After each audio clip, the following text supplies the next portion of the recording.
बहुत समय पहले की बात है। सूरजपुर नाम का एक बहुत ही सुंदर और खुशहाल गांव हुआ करता था। गांव के ज्यादातर लोग खेती पर निर्भर करते थे और इसी से अपना घर भी चलाते थे। इसी गांव में लंबू लथैत नाम का एक आदमी रहा करता था। लंबू का कद बाकी गांव वालों के कद की अपेक्षा ज्यादा था।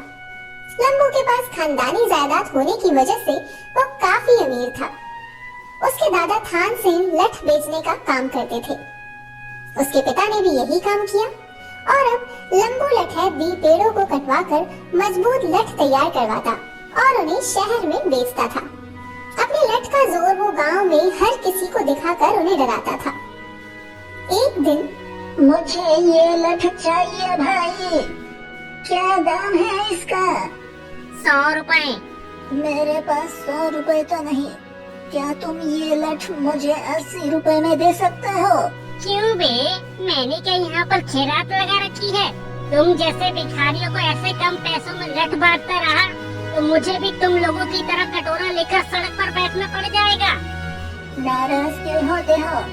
मैंने तुमसे कौन सी तुम्हारी जायदाद मांग ली? मैं पैसे तो दे रहा हूँ ना, थोड़े कम है तो क्या हुआ? लंबू लठैत से जुबान लड़ाता है। लगता है तुझे मेरे लठ की ताकत नहीं पता। अभी तुझे मजा चखाता हूँ। मर गया, अरे मर गया, मुझसे गलती हो गई भाई। अब आई ना कल ठिकाने तेरे बुढ़े, चल भाग यहाँ से। बेचारा बुजुर्ग मार खाकर वहाँ से चला जाता है। लंबू आए दिन अपने लठ से किसी न किसी की मार लगाता और गांव वाले डर की वजह से लंबू लठैत के अत्याचार सहते रहते और कोई उसे कुछ भी ना कहता। गांव में छोटे चंद नाम का एक आदमी रहता था। उसकी लंबाई केवल 4 फीट थी। छोटे चंद की 3 पीढ़ियों में किसी भी व्यक्ति की लंबाई 5 फीट से ज्यादा नहीं थी। पर ये लोग जितने छोटे थे उतने ही अक्लमंद और हिम्मत वाले भी थे। गांव पर जब भी कोई मुसीबत आती तो छोटे चंद ही हर समस्या का समाधान निकालता था और वो लंबू लठैत से भी बिल्कुल नहीं डरता था। छोटे चंद का घर गांव के बाहर था और घर में ही राशन की उसकी छोटी सी दुकान भी रहा करती थी। एक दिन लंबू लठैत अपने एक आदमी को छोटे चंद की दुकान पर भेजता है। सुनो छोटे चंद, लंबू सेठ ने 5 किलो चीनी और 5 किलो चावल मंगाया है। राशन तो मैं दे दूंगा, लेकिन पुराना बकाया कौन चुकाएगा? जाकर कह दे अपने मालिक से कि पुराना हिसाब चुकता कर दे, फ्री में कुछ नहीं मिलने वाला। लंबू का आदमी छोटे चंद से बिना कुछ कहे अपने मालिक के पास जाकर सारी बात बता देता है और लंबू लठैत लठ लेकर छोटे चंद की दुकान पर पहुंच जाता है। क्यों बे छोटे पैकेट, तूने मेरे आदमी को सामान देने से मना किया? लगता है तुझे अपनी जान प्यारी नहीं है। ये देख रहा है, सारी रात तेल पिला पिलाकर इसे तेरे जैसे को सीधा करने के लिए तैयार किया है। जल्दी से सारा सामान तोल दे, नहीं तो तेरी हड्डियां कीर्तन करने लगेंगी। अबे जा, हेकड़ी किसे दिखाता है बे? तेरे जैसों को तो बस बोलना ही आता है। पता है तेरे जैसे लठ जोर पर ही दबा सकते हैं। तू कितना भी बड़ा ताकतवर हो या पैसे वाला हो, लेकिन पूरे गांव में ऐसा कोई नहीं है जो तेरे पीछे खड़ा हो सके। और मैं आवाज लगाऊंगा ना तो सारे गांव मिलकर तुझसे लड़ने आ जाएंगे। अब जाता है या बुलाऊं सारे गांव वालों को, फिर पता चलेगा कि हड्डियां किसकी कीर्तन करेगी। पास खड़े सभी लोग लंबू पर जोर जोर से हंसने लगते हैं। लंबू को मन ही मन बहुत गुस्सा आ रहा था, पर उसने वहाँ से जाने में ही भलाई समझी, क्योंकि वो अच्छे से जानता था कि गांव वाले किसका साथ देंगे। अभी तो मैं जाता हूँ, लेकिन तुझे और इन गांव वालों को सबको देख लूंगा। अपने लठ से एक एक की कमर न तोड़ी, मेरा नाम लंबू लठैत नहीं। लंबू लठैत वहाँ से चला जाता है और घर पहुंचकर अपने नौकर से कहता है, तेजा, इस मच्छर का कुछ करना ही होगा। कल तक जो गांव वाले हमारे सामने कांपते थे, आज उसी की वजह से हमारा मजाक उड़ा रहे थे। अगर ये छोटे चंद गांव वालों के सामने हमारी इसी तरह से बेइज्जती करता रहा तो सारे गांव वाले हमारे खिलाफ हो जाएंगे। मैं कुछ सोचता हूँ इसके बारे में। जा, तब तक तो उसकी हर हरकत पर नजर रख। ठीक है मालिक। कुछ दिन ऐसे ही गुजर जाते हैं। लंबू जब छोटे चंद की दुकान की तरफ से निकलता है तो छोटे चंद और दुकान पर बैठे लोग जोर जोर से हंसने लगते हैं, पर लंबू अपमान के हर घूंट को पी जाता है। वो बस का इंतजार कर रहा था। तभी कुछ हफ्ते बाद गांव में राका नाम का एक चोर आता है। चेले, जी उस्ताद। क्या तू भी वही दिख रहा है जो मेरी आंखें देख रही है? मैं कुछ समझा नहीं उस्ताद। अरे भोंदू कहीं के, देख कितने मस्त है इस गांव के लोग, किसी को कोई चिंता ही नहीं है। लगता है इस गांव में बहुत माल है। एक काम करते हैं, आज इसी गांव से बोनी करते हैं। ठीक है उस्ताद। राका और उसका चेला दिन भर गांव में ही टहलते रहते हैं और रात होने पर घर में से सोने चांदी के जेवरात चोरी कर लेते हैं। और फिर अगले दिन अरे मैं लूट गया, बर्बाद हो गया। चोरों ने मेरे घर में फूटी कौड़ी तक नहीं छोड़ी। अरे मैं बर्बाद हो गया भाई। गांव में इससे पहले कभी चोरी नहीं हुई और गांव में इतने समृद्ध लोग हैं कि चोरी करने की आवश्यकता ही नहीं पड़ी। फिर ये चोर किस गांव के हैं, हमें पता लगाना पड़ेगा। हाँ छोटी चंद भाई, तुम सही कहते हो, हमें पता करना होगा। धीरे धीरे यूं ही कुछ दिन बीत जाते हैं। आसपास कई लोगों से पूछताछ की जाती है, पर चोर का कहीं भी पता नहीं चलता। अरे चेले, लगता है गांव के लोग कुछ ज्यादा ही डरपोक है, तभी तो किसी ने हमें ढूंढने की कोशिश तक नहीं की। लगता है ये गांव ही हमें माला माल बना डालेगा। चल आज रात फिर किसी घर में हाथ साफ करते हैं। हाँ उस्ताद। राका और उसका चेला इस बार चोरी करने के लिए एक और घर में घुसते हैं और जल्दी जल्दी सारा माल बटोर लेते हैं। वो दोनों बहुत खुश थे और चोरी करके वहाँ से निकलने लगते हैं।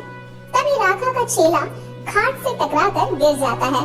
खाट पर सोया आदमी तुरंत उठ जाता है। कौन है बे? कौन है? चोर चोर चोर चोर। लम्बू की आवाज सुनकर उसका नौकर तेजा दौड़ा दौड़ा आता है और ये दोनों राका और उसके चेले को मोटी रस्सी से बांध देते हैं। तेजा जाकर मोटा वाला लठ तो लेकर आ जरा। इन दोनों ने लंबू लठैत के घर में चोरी करने की हिम्मत कैसे की? अब इसका इनाम तो इन्हें मिलना ही चाहिए। नहीं नहीं, हमें माफ कर दो भाई, माफ कर दो, हमसे गलती हो गई जो तुम जैसे पहलवान की घर चोरी करने आ गए। अरे हमारी तो मतें मारी गई थी सच में। हमें छोड़ दो, जाने दो, हम कुछ भी करने को तैयार हैं। तुम जो कहोगे हम वही करेंगे, बस हमें छोड़ दो। क्यों मालिक? हाँ, तुम जो कहोगे हम बिल्कुल वैसा ही करेंगे। लंबू कुछ देर सोचता है और फिर कहता है, ठीक है, मैं तुम्हारी जान एक शर्त पर बख्शता हूँ। आज से तुम दोनों गांव में जो भी चोरियां करोगे उसमें से आधा हिस्सा मुझे दोगे। मुझे इन गांव वालों को सबक सिखाना है। हमें मंजूर है। हाँ, हमें मंजूर है। इस तरह लंबू लठैत राका को अपने साथ मिला लेता है। अब राका गांव के कुछ और घरों में चोरी करता है। गांव के सभी लोग बहुत परेशान रहने लगे थे। भाइयों, आज तुम लोग आराम से सोना, क्योंकि सारी रात पहरा मैं दूंगा और चिंता की कोई बात नहीं है। अब से मैं किसी और के घर में चोरी नहीं होने दूंगा। आप लोग अपने घर में जाकर चैन की नींद सो सकते हैं। गांव वाले वहां से चले जाते हैं और छोटे चंद रात भर जाग कर पहरा देता है। सुबह होने पर छोटे चंद घर पहुंचता है तो देखता है कि उसकी अलमारी से सारे गहने गायब थे। वो शोर मचाकर गांव वालों को इकट्ठा करता है। अब तो हद हो गई भाई। छोटे चंद्र सारी रात जागकर पहरा दे रहा था, अब सुबह आए तो उसी के घर में ही चोरी हो गई। सारा सोना चांदी जेवरात सब लेकर चला गया चोर। भाई, मुझे तो लगता है ये लंबू लठैत का काम है, क्योंकि वो अपने भाई से चिढ़ता है। ऐसा लगता है छोटे चंद्र और बाकी गांव के लोगों की चोरियां उसी ने ही करवाई हैं। तुम्हें क्या लगता है छोटे चंद भाई? ठीक है, अगर आप लोगों को लंबू पर शक है तो मैं कुछ सोचता हूँ, मुझे कुछ समय दो। उधर राका और उसका चेला मन ही मन बहुत खुश होते हैं। वाह चेले, मजा आ गया। आज तो चांदी ही चांदी है अपनी। ऊपर से किसी को नहीं पता कि चोर कौन है। हाँ उस्ताद, सारे गांव वालों को उस लंबू लठैत पर ही चोरी का शक है। हम लोगों के बारे में तो किसी को कानो कान खबर तक नहीं है। उस्ताद, आधा माल उस लंबू लठैत को भी तो देना है। चेले, अब मेरी बात ध्यान से सुन। मेहनत हम करे और लड्डू खाए कोई और। तू समझ रहा है ना मैं क्या कहना चाहता हूँ? आज रात को हम बजाएंगे लंबू लठेत की बैंड। रात को राका और उसका चेला लंबू लठैत के घर पर चोरी कर लेते हैं और दूसरे गांव में जाकर छिप जाते हैं। अगले दिन लंबू लठैत के घर चोरी की बात सारे गांव में फैल जाती है। लो जी, आज तो चोर के घर ही चोरी हो गई। अब आया ऊंट पहाड़ के नीचे, गांव वालों पर बहुत अत्याचार करता था। जरूर अब उसे सबक मिल गया होगा। अरे भाई, अगर लंबू ने हमारे घरों में चोरी करवाई तो उसके घर में चोरी करने वाला कौन है? श्याम भाई, जो जैसा बोता है वैसा ही काटता है। मैं कुछ समझा नहीं भाई। आप सब जल्द ही समझ जाएंगे। अभी आप घर जाओ, बाकी मैं सोच कर बताता हूँ।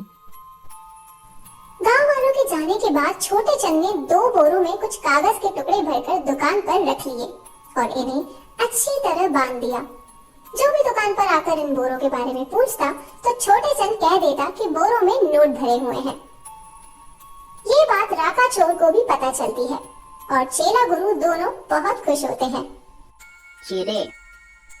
चेले, समझ गया ना क्या करना है? हाँ उस्ताद, समझ गया। आधी रात को राका और उसका चेला छोटे चंद की दुकान में चोरी करने के लिए जाते हैं और दोनों दुकान के पीछे रास्ते से घुस जाते हैं। दोनों बोरियों को उठाकर वो जैसे ही बाहर निकलते हैं, बाहर खड़े छोटे चंद, लंबू लठैत और उसका नौकर तेजा चोरों को पकड़ लेते हैं और इन दोनों की जमकर पिटाई कर देते हैं। शोर सुनकर बाकी लोग भी वहां जमा हो जाते हैं। चोरों को रस्सियों से बांध देते हैं। गांव वाले लंबू लठैत को माफ कर देते हैं। चोरों को पुलिस पकड़कर ले जाती है और उस दिन के बाद गांव पर कभी भी कोई मुसीबत नहीं आती। लंबू और छोटे चंद की गहरी दोस्ती हो जाती है और फिर आसपास के गांव में इन लोगों की दोस्ती की मिसाल भी दी जाती है।